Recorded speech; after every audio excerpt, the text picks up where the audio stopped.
Okay, the first thing we need to do before we even get started is I need to explain the number one overriding principle behind everything we do here at the gym, and that's aliveness. If you understand aliveness, then you're going to understand why we do what we do here at the gym. If you don't understand aliveness, no matter what you're training, you're not going to be able to fight. So let's make sure we go over that. That's the most important thing. Make sure you understand it. Here's a classic example of a dead pattern. Looks good, but it's not alive. This is alive. This is an uncooperative opponent at that range. And this is what a street fight, a trapping range, or that clinch range, like we like to call it, actually looks like. It's not pretty, but you need to get used to it.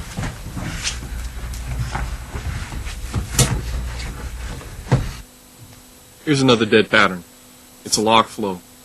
You can practice this way for 10 years every single day. You're still not going to be able to wrestle. This is not alive. This is alive. This is an uncooperative opponent. Training in this environment hour upon hour is the only way you're going to develop real timing and a real ground game. This is dead. No footwork, no timing.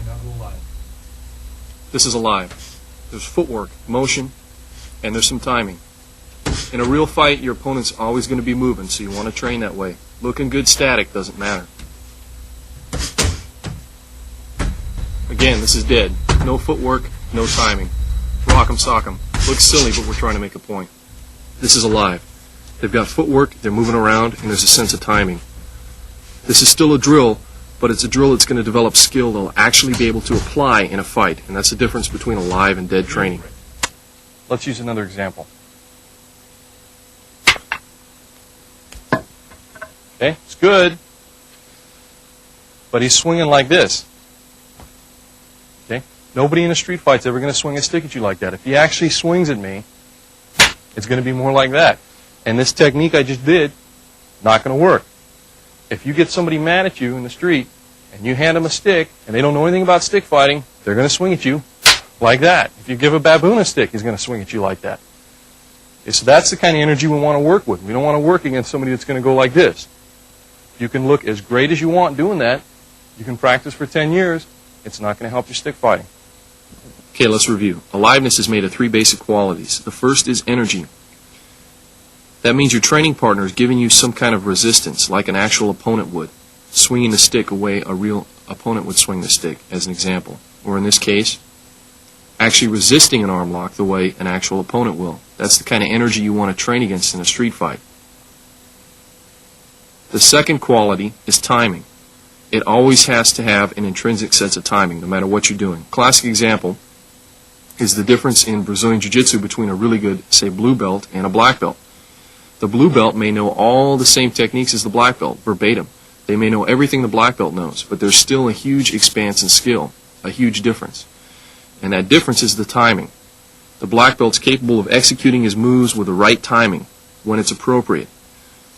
You only get that kind of timing from rolling around against a resisting opponent. You're not going to get it from practicing drills. You're not going to get it from memorizing locks. You're not going to get it from knowing 40 variations of an arm lock when your opponent only knows 2.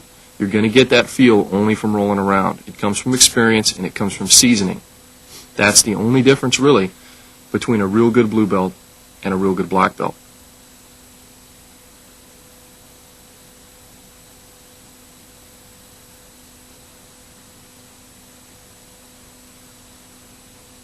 The third quality is motion. You always have to have motion in anything you're doing. Footwork always needs to be there. When you're hitting somebody, they're going to move. When they're going to hit you, they're going to be moving too. So if you're practicing in a static position, that's not going to help you.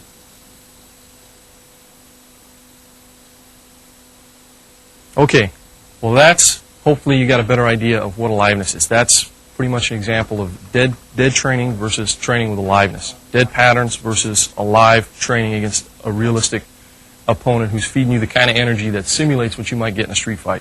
If you don't understand what aliveness is, if you don't understand the difference between dead patterns and alive training, you're not going to be able to fight. You're not going to be able to take what it is you're using in your martial arts style, and I don't care what style it is, Penjok, Silat, Jiu-Jitsu, Muay Thai, Kali, Jeet Kune Do, it doesn't matter. You're not going to be able to apply that knowledge. Now, if I gave this speech or these demonstrations to a group of, let's say, college wrestlers, or a boxing gym, or even a Brazilian Jiu-Jitsu school, the vast majority of the students that are sitting there watching me give this speech are going to be looking at me like I'm an idiot. What are you talking about, aliveness? Of course aliveness, because they've been training that way since they were 3 or 4 years old, since they were competing. If they didn't, if their coach didn't have them training that way, they wouldn't be able to compete in any way, shape, or form. They wouldn't be able to perform the skills that it is they're trying to use. But unfortunately, if I go to 99.9% of the martial arts schools out there, they're going to look at me with a quizzical look on their face because they're not going to understand what I'm talking about. They're either going to be pissed off, okay, they're going to be confused, or they're going to realize, a light bulb's going to go off in their head, they're going to realize that they've been wasting all their time training dead patterns. And the sad fact of the matter is that's true of also about 90% of the certified quote-unquote Jeet Kune Do schools out there. So what we want to do is we want to make sure that we're always training with aliveness. No matter what, that's the overriding #1 principle. Let's use a different example. Let's say we're trying to teach somebody how to play chess for a second. First, you have to know how the basic pieces move. Okay, so the pawn moves this way, attacks this way, rook moves this way, knight moves this way, so forth and so on. Then you have a basic idea of what it is you're trying to accomplish. In this case, I'm trying to get a checkmate, so you understand what a checkmate is and how you get it. And you have a basic idea of what it is he's trying to accomplish. He's trying to checkmate me. Now, how do you get better? Well, you're going to play 1,000 games. You're going to play 1,000 games against a live opponent. Imagine trying to learn chess by using this training method as an example. Let's say I want to work my openings. Okay, Steve, I want to work my opening. I need to get better at that. So here we go. You ready? Okay. Okay, let's do it again. Okay, ready? Okay, let's do it again. Okay, a couple more times. Ready?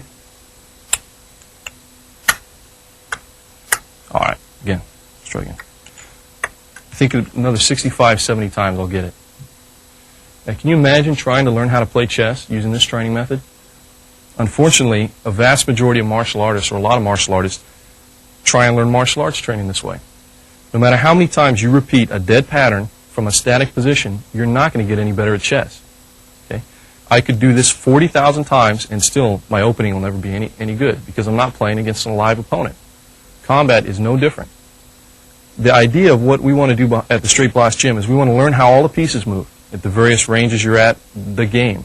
Okay, get game. You want to learn how the pieces move, what the basic things are I'm trying to accomplish at a specific range, what it is he's trying to accomplish, and then we want to play games. We want to play 1,000 games against an alive opponent. That's the idea of how we train at the gym, and that's what we want to do, and that's what I mean when I say having a game.